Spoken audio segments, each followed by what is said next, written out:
It's 3 o'clock, good afternoon, and welcome to LJ News. Dry land feels pretty good right now for Shepherd and Tamara Ilic. After 6 weeks at sea on a leaky yacht with a hard-drinking Panamanian skipper, the Aussie couple are halfway through an epic voyage across the Pacific Ocean in an effort to finally get home during Australia's pandemic lockout. Now in Tahiti, Mr. Shepherd and Ms Ilic are searching for a replacement skipper and seaworthy vessel to make the final 6,000-kilometre push for Brisbane. It turned out that 4 hands were very much needed on deck.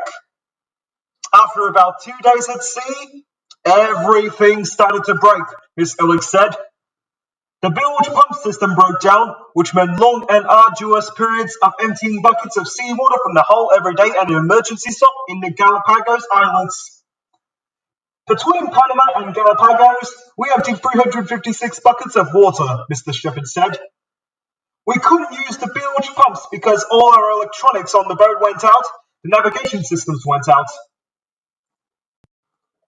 The Panama skipper and his wide-eyed crew were left to navigate the vast Pacific with an iPad. Essentially, that's the point we decided that Galapagos was where we had to make a stop, Mr. Shepherd said. After 2 days of emergency repairs in the Galapagos, the yacht pushed off for the Galapagos Islands, 5,400 kilometers to the west. But within a day, Ms Ilic said, the electronics went out again. There was just so much water, she said.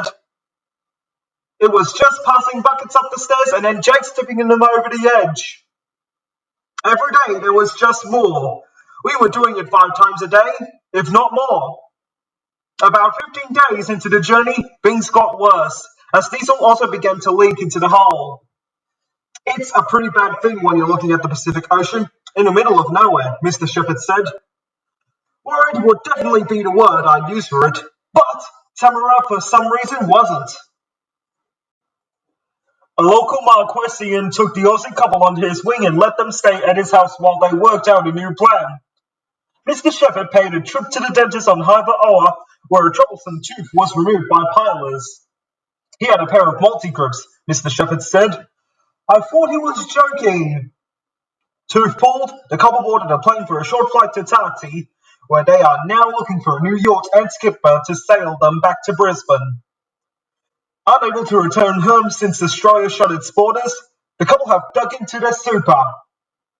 Essentially, it's affecting our retirement, Mr. Shepherd said. We can't get anything from Centrelink. We can't get any funding from the government.